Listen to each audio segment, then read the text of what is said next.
Saludo nuevamente, mis amados hermanos. Continuamos con la parte 2 del tema, el primer capítulo del tercer folleto de discipulado, Caminando con Cristo. Es el tercer folleto. Vamos en secuencia, en orden, recordando que Dios es un Dios de planes y propósitos y de orden. Y siguiendo el modelo de nuestro Creador, hemos estado trabajando este ministerio discipulado con amor, con afán, con alegría, porque cada vez que nos entregamos a la obra del Señor, obra que el Espíritu Santo nos dirige a hacer para la gloria de Dios, para divulgar el protagonismo de nuestra fe, que es Jesús y ningún hombre, ninguna mujer.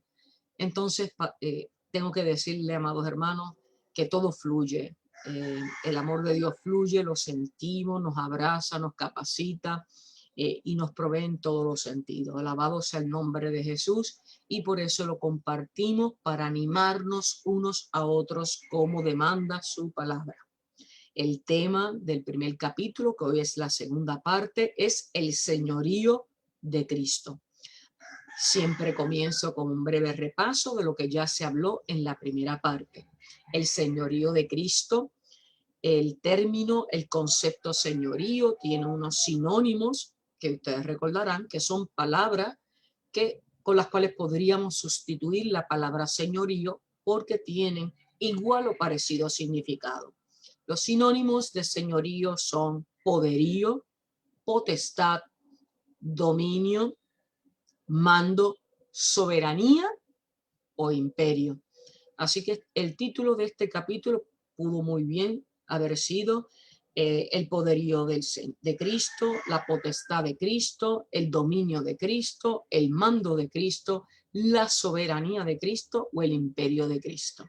Bien, teniendo claro eso, hablábamos la semana pasada que cuando testificábamos de Cristo, para poder hablar del señorío del poder de Cristo, tenemos que conocer quién es Cristo, quién es Jesús. Y hablábamos de que Jesús significaba el Salvador, que es el Mesías, y que además le exhortábamos a que usted se fuera instruyendo en la palabra, guiado por el Espíritu Santo, para poder tener el conocimiento y el adiestramiento en la fe a través de las Escrituras, siempre yendo a la palabra de Dios y no fuera de ella, en oración, pidiendo y suplicando la dirección del Espíritu Santo, quien es el que da.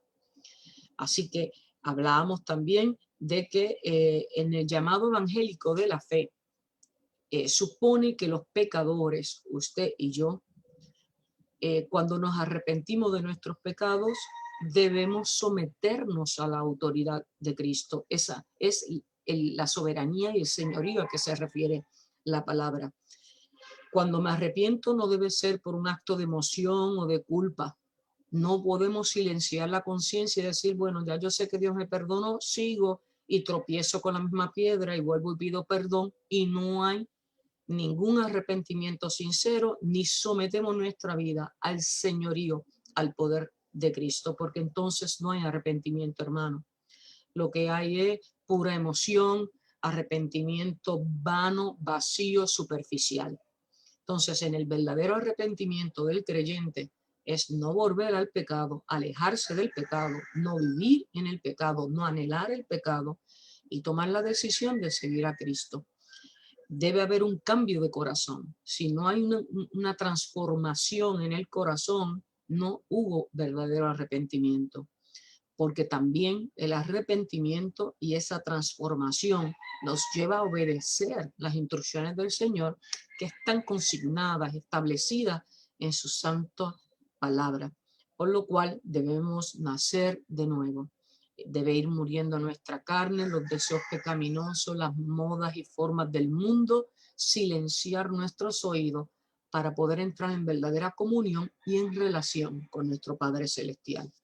Haciendo eso es que vamos a ir cediendo nuestra naturaleza pecaminosa al poder transformador, libertador y sobre todo al poder único y exclusivo del que se lo merece, que es nuestro Padre Celestial.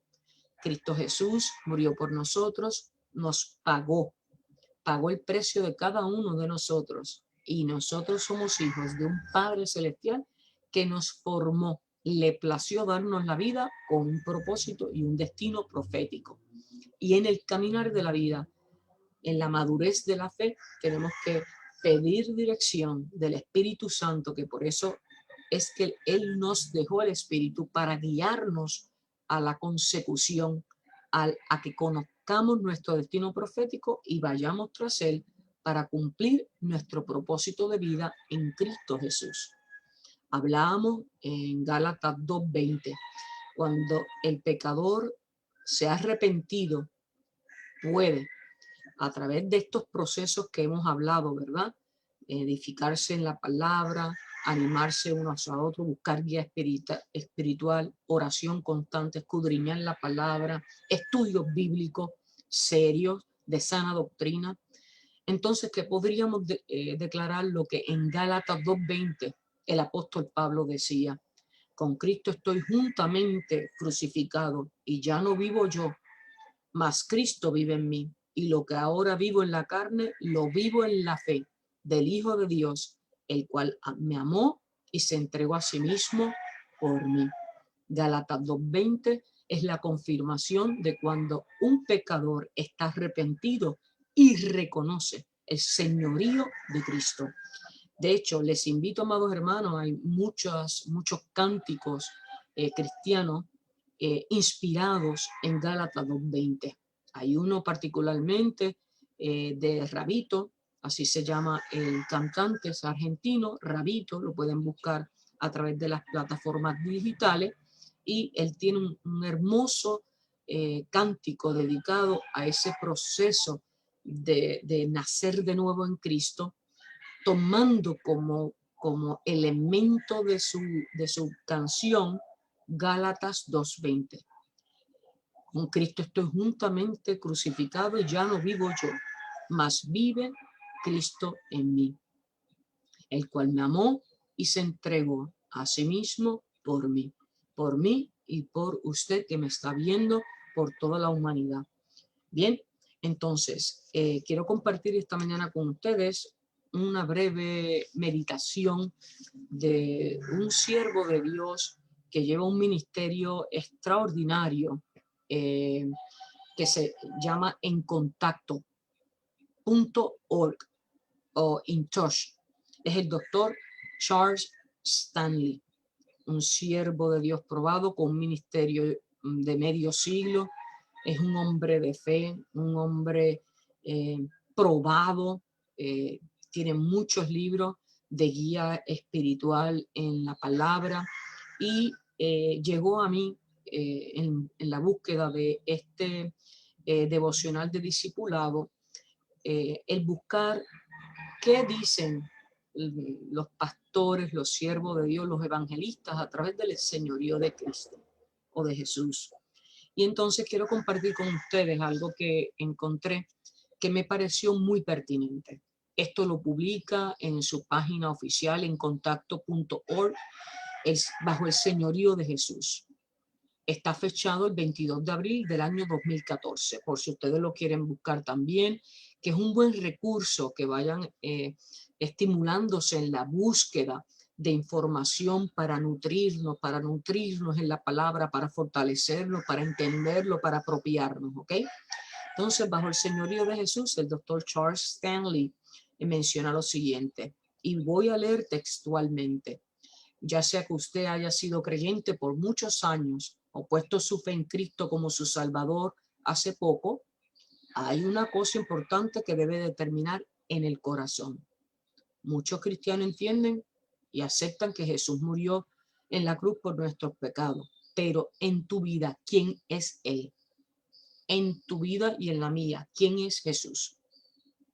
Sabemos que la Biblia nos dice que Jesús es el Hijo de Dios, que se hizo carne y que entró en nuestro mundo en la forma de un siervo. Vino a vivir entre nosotros y a hacer posible que conociéramos a través de él al Padre Celestial. Luego, después de su muerte, su sepultura y su resurrección, fue exaltado de nuevo a su legítimo lugar como Señor y soberano. Es esencial que todo creyente entienda la persona y la posición de Jesucristo. A menudo lo llamamos Señor. ¿Y qué Señor? La respuesta es que como Señor y Creador, Él hizo y sostiene todas las cosas. Hablábamos la clase pasada, ¿verdad? Que el Señor fue un título dado por Dios mismo. Lo vemos en Colosenses 1, versículos del 16 al 17. Al poner nuestra fe en el Salvador, que es Jesús, aceptamos su legítimo lugar en nuestra vida. ¿Y cuál es el legítimo lugar de Jesús en nuestra vida? El primer lugar. ¿Cuál es el legítimo? Legítimo es por ley, ley celestial, ley espiritual. El lugar de Jesús es el primado, el primer lugar. Como Señor, Él tiene autoridad sobre cada aspecto de nuestra vida. Somos ovejas que debemos seguir al pastor, conforme así también el evangelista Juan nos los comunica en su libro, en el capítulo 10, los versículos del 2 al 15. Nos negamos nosotros a reconocer que Él tiene derecho a determinar lo que hace y a dónde va. Nosotros debemos tener la seguridad de que el plan de Dios siempre resulta en plenitud de vida. La palabra dice que sus planes no son planes de mal, sino de bien para aquellos, ¿verdad?, que le somos obedientes. Jesús no es un gobernante distante que está lejos, ni es arbitrario. Es su maravilloso y comprensivo Señor, el que nos ama y ha preparado el terreno para que usted y yo seamos salvos, después de haber vivido una vida humana y sufrido tal vez de manera inimaginable. Por eso cuando Él dice, sígueme, yo haré que tu vida tenga significado, podemos tener la seguridad de que el Señor es digno de confianza en todo momento, porque de Él y solamente de Él es el poder. Cierro la cita, ¿verdad?, de este devocional que comparto con ustedes bajo el título El Señorío de Jesús, donde se nos está exhortando a que no solamente debemos ser meros creyentes y decir Señor, Señor, pero que el corazón esté lejos de Dios y que nosotros estemos con dos señores. El mundo como Señor y lo que ofrece el mundo, y Señor en lo espiritual cuando nos convenga, cuando hay necesidad, cuando solamente hay enfermedad, desesperación o problemas. Tenemos que serle fiel en el dolor y en el gozo. Es decir, en todo tiempo, con genuinidad. Ser genuino conlleva ser honesto y ser sincero. ¿Cuán genuino eres tú? ¿Soy yo? Dios en lo privado, por eso nos manda a orar y hablar con Él, porque en lo privado Él nos va a revelar esas áreas que debemos quebrantar y Él nos va a hablar alto y contundente para dirigirnos a una vida de santificación, pero tenemos que pedirlo. Tenemos que intimar con Dios, apartándonos a un lugar privado, en el hogar. Alguna gente va, en mi caso, ¿verdad?, porque vivo en un pueblo costero. Hay gente que va a la playa y usted los ve sentados por horas, meditando, orando, buscando presencia de Dios en silencio, solamente para escucharlo, en el espacio y en el lugar donde usted pueda estar a solas. Y cuando digo a solas, es que todos sus sentidos, sin interrupción del mundo, usted pueda verdaderamente sentir en su alma y en su corazón la presencia del Espíritu Santo guiándolo al Padre Celestial. ¿Dónde es ese lugar, amado hermano? También esa búsqueda de ese lugar es muy privada. Es donde a usted pues le resulte efectivo. Hay personas que lo hacen de madrugada en la cocina, en una mesa. Hay otros en un sillón en su cuarto personal. Hay otros en un balcón. Hay otros en las bibliotecas. Hay otros en el templo. Busca un lugar de acceso donde no importa la circunstancia, usted siempre tenga acceso para que no pierda esa comunión y esa cita. Estamos hablando de que nos tenemos que citar con Dios en el lugar y la manera en que para usted les resulte efectivo y no haya interrupción del mundo y usted pueda sentirse que esa oración, esa meditación, esa alabanza, esa adoración personal, usted la reciba. Si no, tiene que ir moviéndose del lugar hasta que la reciba. En lugares del trópico hay gente que se sienta o tiene una maquita, una silla debajo de un árbol de fruta y usted lo ve que pasa ahora. Aparentemente para el mundo no está haciendo nada, pero en lo espiritual tal vez ese es el lugar para estar en comunión, en silencio, orando por horas, y por eso es que cada persona tiene su manera, su espacio y su estrategia de comunicarse con Dios.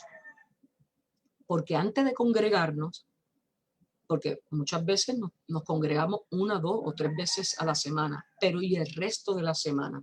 El día tiene 24 horas. ¿Cuántas horas, minutos al día usted se aparta en soledad? Eso es una disciplina que tiene que comenzar a trabajar. Bien, porque el señorío de Cristo demanda disciplina, demanda entrega. La manera y forma en que nos vamos a ir entregando depende de la meditación, oración, ruego y súplica que le hagamos al Espíritu Santo para que nos dirija a ser efectivos en esa entrega del señorío, del poder a Dios en todas las áreas de nuestra vida. Bien, entonces hablábamos en la clase pasada de que a Jesús le conocemos como el maestro, porque en efecto lo es, y el maestro de maestros. Él es el maestro en letra mayúscula, el que enseña y cuida de sus discípulos. Hablábamos que también Él es el Señor en mayúscula. ¿Por qué? Porque es Él el que tiene el poder, el que domina y dirige lo que es suyo, porque a Él le fue dado todo lo creado y todo lo que tenemos y todo lo que existe es obra de un solo creador, que es nuestro Padre Celestial. ¿Cuál será el nombre de Jesús en su segunda venida? Lo revela el libro de Apocalipsis, el capítulo 19, versículo 16. Lo reconoceremos porque en su muslo estará inscrito las palabras Rey de Reyes y Señor de Señores, es decir, el único, el soberano. Y Él vendrá con todo el poder con el que está designado, que es tener el señorío de todo lo que está delegado para su reino, provisto por el Padre Celestial, ¿verdad? El Rey de Reyes y Señor de Señores. Bien, decíamos también, ¿verdad? Y con esto termino el repaso, que en Filipenses 2 encontramos la base bíblica de el señorío de Dios.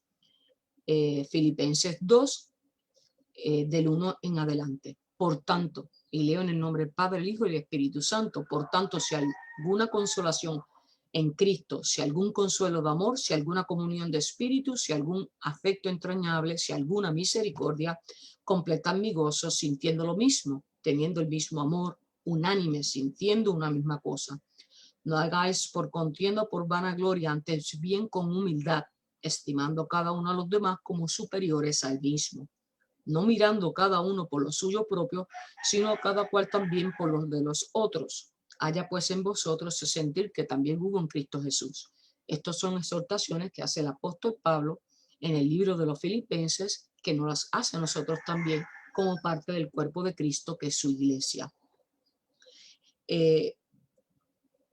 Versículo 6, el cual siendo en forma de Dios, no estimó el ser igual a Dios como cosa a que aferrarse, sino que Jesús se desposó a sí mismo, tomando forma de siervo, hecho semejante a los hombres, y estando en la condición de hombre, se humilló a sí mismo, haciéndose obediente hasta la muerte y muerte de cruz.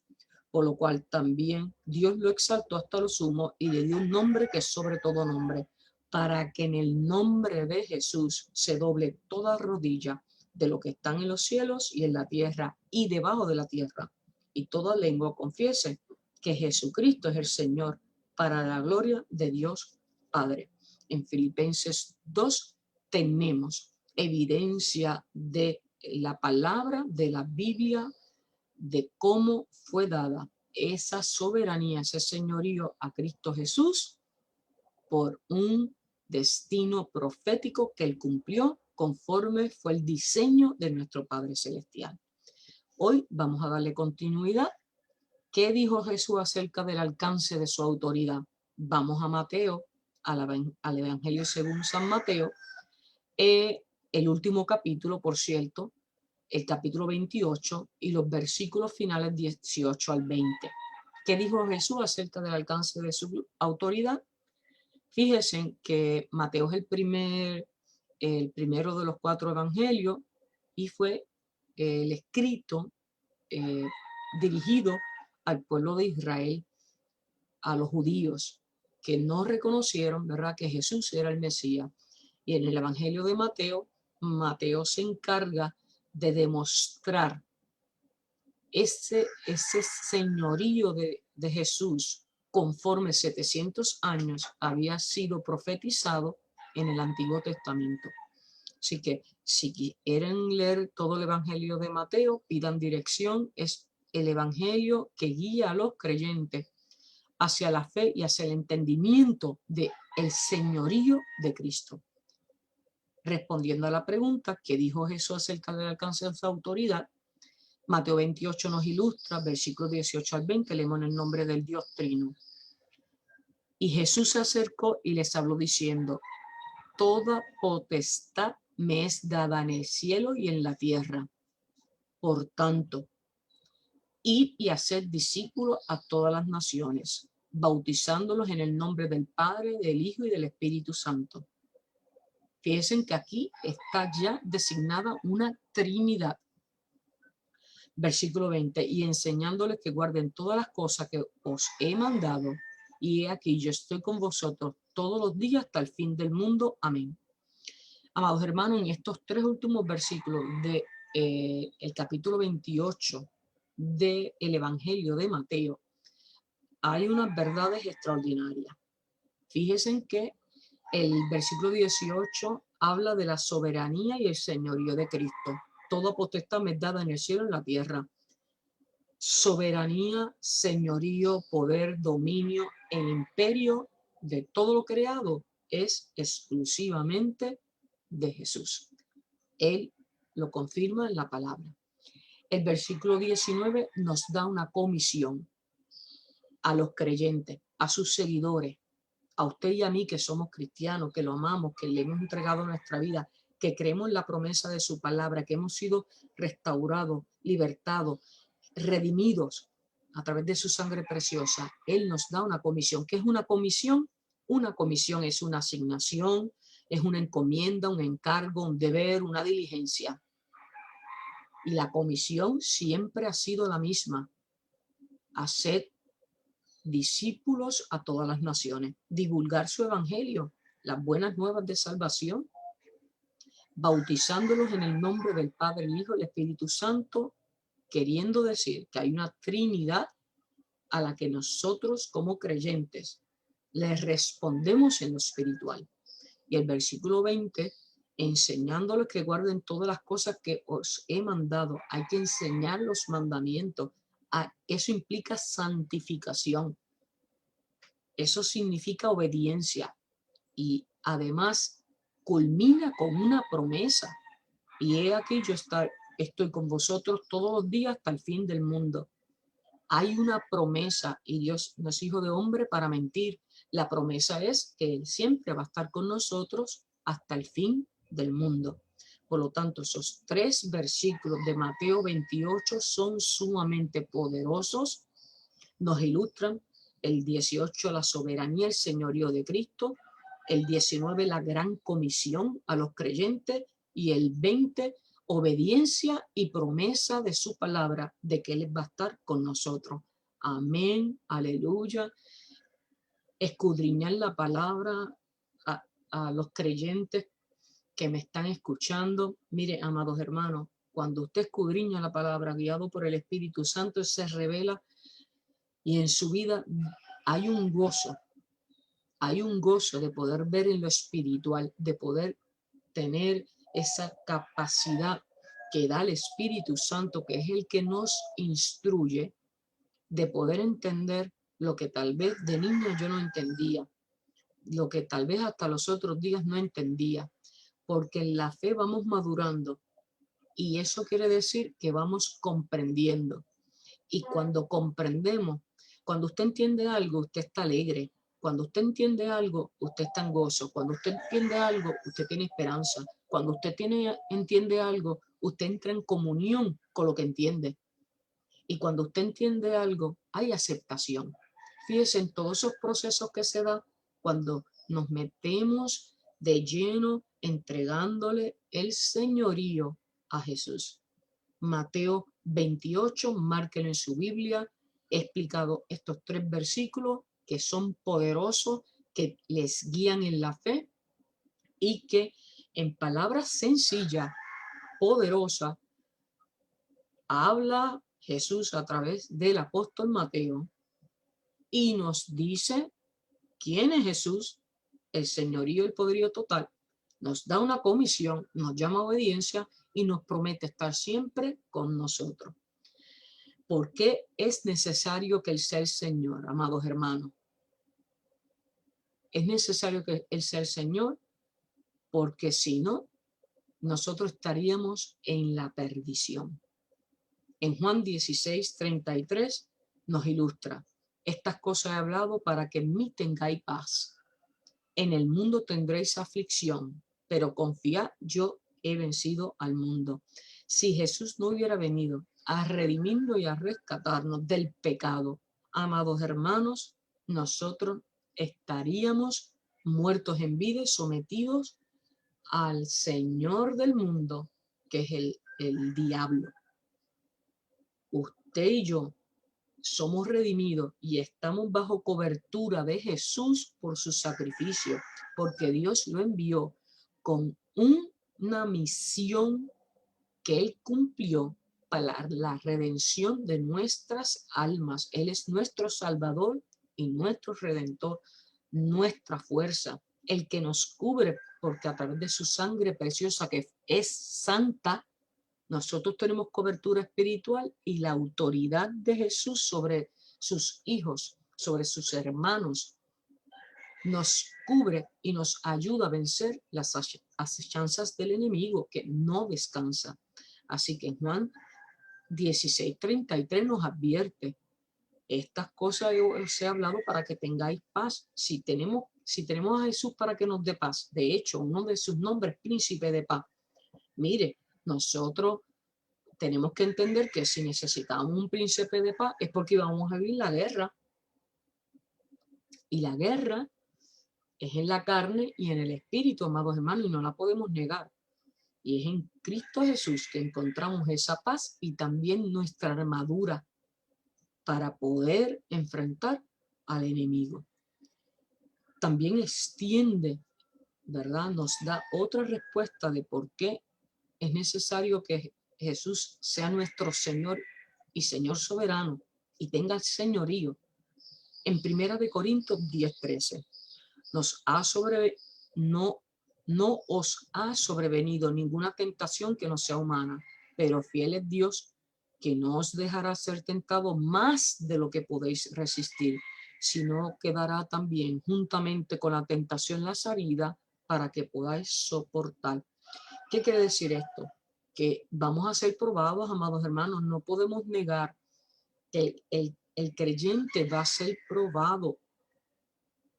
Ese es el galardón que nosotros tenemos, que en la prueba seamos fieles, que en la prueba tengamos el fruto del Espíritu, que en la prueba sepamos de a quién depender.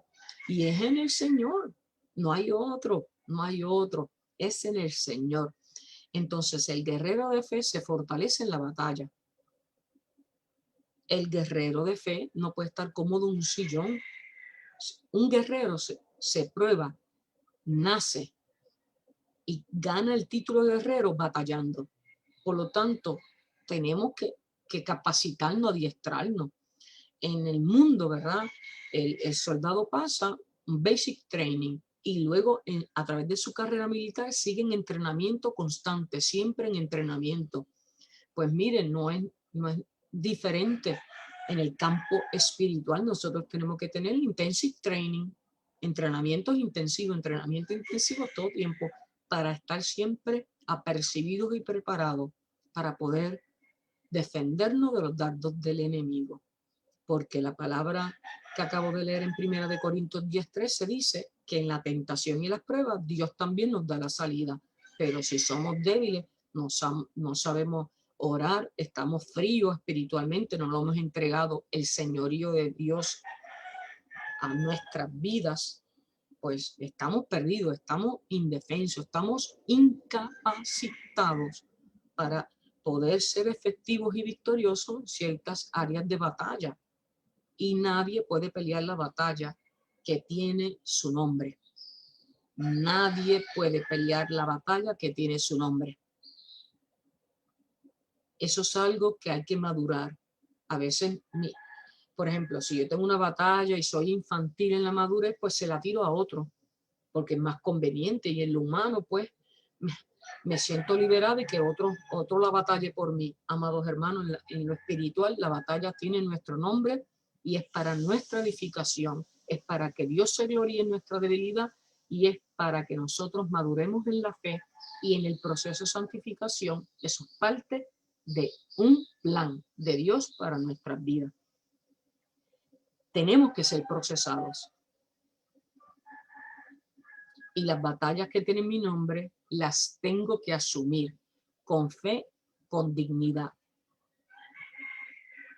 Y mientras más conozcamos de la palabra, decimos, esta batalla, mi mente la hace grande y es pequeña. Batalla fue la que tuvieron aquellos primeros seguidores de Cristo, que fueron hasta decapitados. Pablo encarcelado, apedreado, amenazado la mitad de su vida en su ministerio evangélico a través de tantos lugares. Y cada batalla, cada encarcelamiento le permitió escribir todas esas cartas paulinas, amados hermanos. Por eso es que nos tenemos que meter en la Biblia, porque a veces nosotros vemos las cosas tan grandes, las vemos grandes, pero más grandes. Y el único grande se llama Cristo Jesús.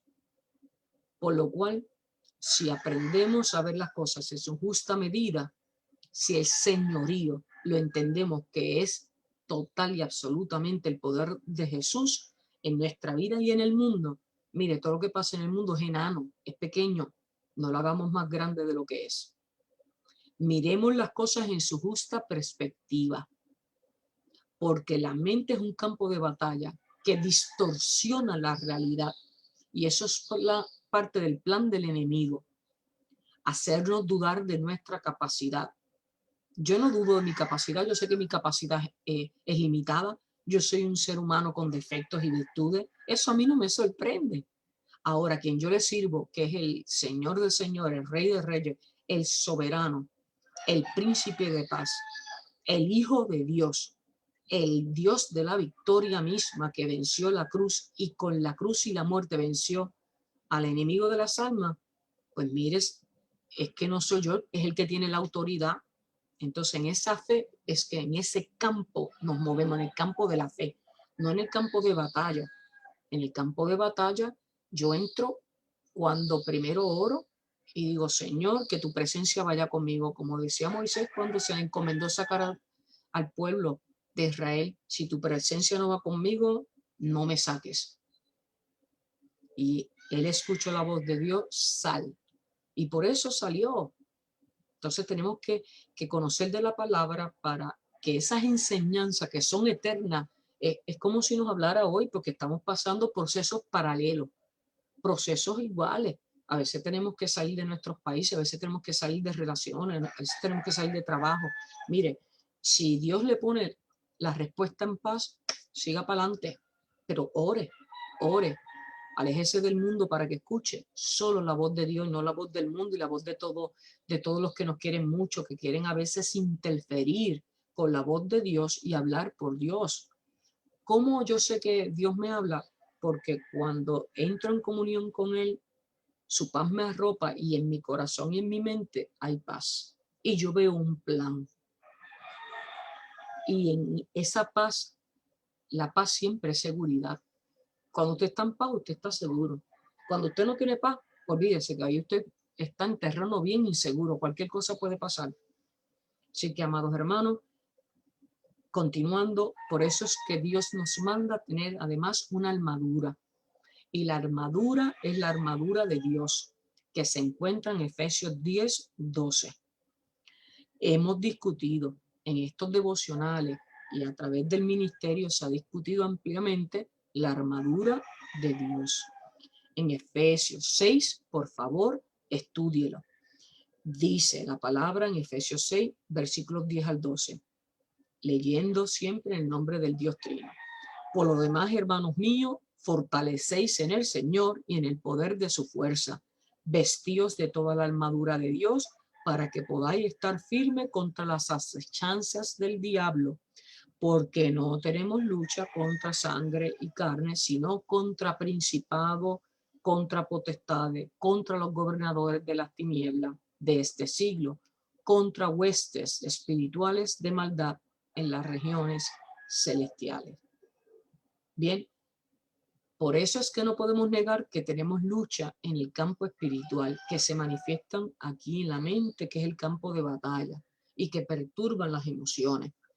Por eso nuestra voluntad, nuestra vida, se la tenemos que rendir a Cristo y vamos a tener el poder y la autoridad de Cristo en el templo de nuestro espíritu, que es el cuerpo, mente, alma, corazón, nuestro todo, y Él nos dará y nos guiará aún en el campo de batalla cuando podamos tener herida, accidente, nos levantaremos en victoria. Porque estamos en la victoria, porque la victoria es Cristo Jesús. Amén. Entonces, recuerden que en Efesios 6 nos llama a que tomemos el yelmo de la salvación, ¿verdad? El yelmo de la salvación, el yelmo es una especie de gorro simbólico, que lo tengamos aquí, que sellemos nuestra mente, nuestro pensamiento en la promesa de Dios y que tomemos la espada del Espíritu. Y la espada del Espíritu es la palabra de Dios. Por eso usted la tiene que tener aquí en su corazón, repetirla, escribirla, repasarla para hacerla suya, para apoderarse de la palabra, porque la palabra es nuestra arma de defensa. La palabra es nuestra arma de defensa, no palabra del hombre bajo ira ni conocimiento humano. La palabra eterna, santa, de autoridad de Dios es la que nos defiende. La palabra de Dios y no nuestras palabras. La palabra de Dios es la espada del Espíritu que nos hace vencer en la prueba. La palabra de Dios. No hay otra. La palabra de Dios, amados hermanos. Vamos a comparar Mateo 6:24 con Romanos 6:16. Y vamos a ver por qué es necesario que Cristo tenga el señorío de tu vida y de la mía. Bajo el título Dios y las riquezas. Mateo 6:24. Ninguno puede servir a dos señores, porque o aborrecerá al uno y amará al otro, o estimará al uno y menospreciará al otro. No puede servir a Dios y a las riquezas. Mateo nos indica, ¿verdad? En esta porción de su palabra, Dios en Mateo 6:24 nos llama a tomar una decisión. No podemos estar a media. El estar a media es falta de compromiso, es comodidad, es jugar en dos bandos, es ser hipócrita, es ser traidor, porque estamos aquí y allá, pero nuestra fidelidad está para el centro, en el egoísmo para nosotros mismos, y nosotros mismos estamos perdidos, nosotros mismos no nos podemos salvar, nosotros mismos no tenemos la capacidad ni la autosuficiencia para poder vencer al enemigo. Así que el que está en el medio está perdido. Y la palabra lo dice, no lo digo yo. Mateo 6:24 es el que nos llama a tomar decisión. O estás conmigo o estás con el mundo. Usted decide. Romanos 6:16 nos dice: ¿no sabéis que si os sometéis a alguien como esclavos para obedecerle, sois esclavos de aquel a quien obedecéis? Sea del pecado para muerte o sea de la obediencia para justicia. Es decir, ¿de quién queremos ser concepto esclavo está aquí en sentido figurado. Un esclavo es una persona que está sometida a una autoridad, ¿verdad? Y aquí, pues, en sentido figurado, el concepto esclavo tenemos que verlo como seguidor. ¿A quién seguimos? Al mundo, pues seremos seguidor del mundo, que eso es esclavitud. Si seguimos al Dios de salvación, al Dios de justicia, pues somos siervos del Dios de justicia, sometidos a su voluntad. En las dos porciones, Mateo 6:24, en Romanos 6:16, lo que nos está llamando, amados hermanos, es a tomar una decisión, a elegir. Es una decisión que no debemos demorar más. Hoy es 1 de febrero del año 2021. Los días están acelerados, amados hermanos. Hay señales en la naturaleza. Hay señales de los tiempos. El tiempo es de Dios. Ni yo ni ningún mortal, ni siquiera los ángeles en el cielo saben el día. Ahora, yo quisiera que en el día que me toque estar en la presencia de Dios, yo esté santificada y Él pueda ver el deseo de mi corazón de haberlo amado, buscar de su palabra, aun cuando tengo iniquidad, porque todos tenemos ese germen de pecado. Y que arrepentida de mis pecados, yo pueda tener el galardón de la salvación para que juntamente con Él pueda estar morando en las mansiones celestiales. Ese es el deseo de todos los creyentes, unos a otros animándonos para vernos en ese rescate de su segunda venida, amados hermanos.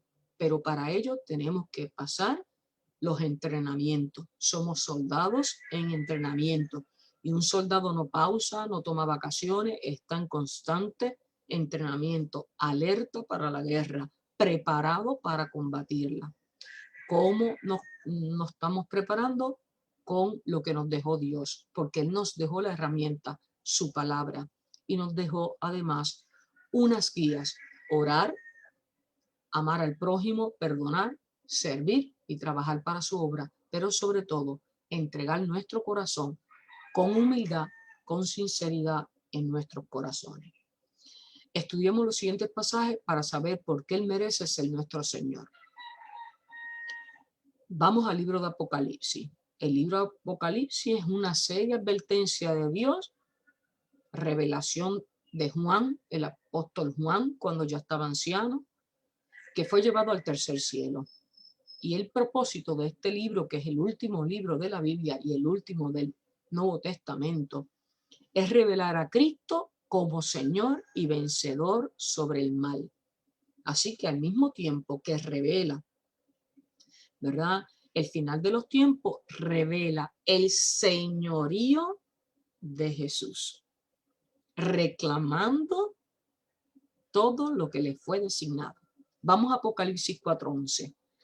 Señor, digno eres de recibir la gloria y la honra y el poder, porque tú creaste todas las cosas y por tu voluntad existen y fueron creadas. La palabra confirma que Jesús vendrá porque Él es digno de recibir toda la gloria y la honra, porque por Él fueron creadas todas las cosas. Apocalipsis 5, del 9 al 10. Y cantaban un cántico nuevo diciendo: digno eres de tomar el libro y de abrir sus sellos, porque tú fuiste inmolado y con tu sangre nos has redimido para Dios de todo linaje y lengua y pueblo y nación. Y nos has hecho para nuestro Dios reyes y sacerdotes, y reinaremos sobre la tierra. Hay una promesa a los fieles, a los escogidos, a los santificados, que juntamente con Cristo Jesús en su segunda venida habrán de ser copartícipes del reino. En Apocalipsis 11:15, bajo el título La séptima trompeta, donde ya es inminente la segunda venida de Cristo, El libro de Apocalipsis, que significa revelar o quitar el velo, Apocalipsis 11:15 nos dice: el séptimo ángel tocó la trompeta y hubo grandes voces en el cielo que decían: los reinos del mundo han venido a ser de nuestro Señor y de su Cristo, y Él reinará por los siglos de los siglos. ¿Qué quiere decir esto, amados hermanos? Las 7 trompetas son el contenido del séptimo sello. La sexta trompeta es la que va a liberar a un ejército de demonios que van a matar a 1/3 de la humanidad. La séptima trompeta da paso a los 7 ángeles con las 7 copas de la ira de Dios. Y es ahí donde habrá el juicio, porque Dios, a través de su Hijo, viene a buscar su reino. Él viene en poder y gloria a reclamar lo que le pertenece. Y todo lo que ha sido contaminado y es producto, resultado e hijo del pecado, será desechado. Así que tenemos que estar apercibidos en la palabra de Dios, tenemos que entender muy bien el señorío de Dios, dejarnos de luchar y medir fuerzas como cristianos y poder entregarnos libre, con gozo, con amor al Dios soberano, porque Él es soberano, no porque yo lo diga, sino porque lo atestigua la palabra y lo confirman todas las obras que por Él fueron creadas. Así que tenemos que reconocer nuestra pequeñez espiritual y carnal y no tener un ego que nos haga creer que somos autosuficientes, que esto no es verdad, que tanta gente hace tantos siglos espera la venida. No sabemos ni el día ni la hora, pero aunque estemos muertos, juntamente los vivos y los muertos serán levantados. Así que aun cuando estemos muertos, tenemos que estar sellados para la salvación de nuestra alma, amados hermanos. Eso sí, que es algo serio que debemos de proteger y debemos aspirar con temor y temblor, pero que nunca, nunca falte el gozo de la esperanza en Cristo Jesús. Él nos ama con amor eterno, Él es nuestro protector y en Él está toda nuestra fortaleza y nuestra confianza. Y estamos de pie y vivimos por Él y para Él. Y a su nombre, gloria, amados hermanos. Aleluya. Santo Espíritu de Dios, santo eres, Señor. Qué hermoso. Cuando decías, Jane, esto es serio, hay gente que no creía en este virus, en su, el daño que hacía, y se confiaron muchas personas. Y así mismo es, hay muchas personas que no creen que lo que estamos diciendo es una verdad, es una realidad. Y cuando la gente espera que cogiera el virus, la contaminación para luego creer. Hermanos, hay que solo mirar, hay que ver. Un virus como ha atacado a la humanidad entera. Pero Jesucristo trajo también salvación para la humanidad entera. Amén. Y ese es nuestro gran privilegio, de que nuestros ojos espirituales han sido abiertos para poder entender la verdad de Jesucristo. Y a Dios sea toda gloria, a Dios sea toda honra. Y gracias, Jane, por este precioso devocional. La verdad que yo pensaba en ti, en todo lo que hablamos y platicamos, y digo, Señor, qué bendición ha sido para nosotros tenerte, conocerte, y no solo para nosotros, sino para todo aquel que te escucha. Hoy veo a muchas personas conectadas, será porque estamos en nieve, entonces no hay a dónde ir y no hay otra opción que siga nevando para que se sigan conectando y podamos estar aquí juntos. Así que bendecimos tu vida, bendecimos la vida de tu familia, de tus hijos.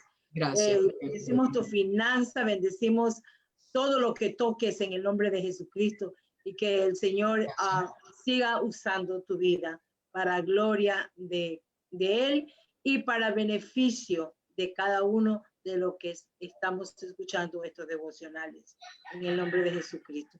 Así que nos vamos a despedir. Janet.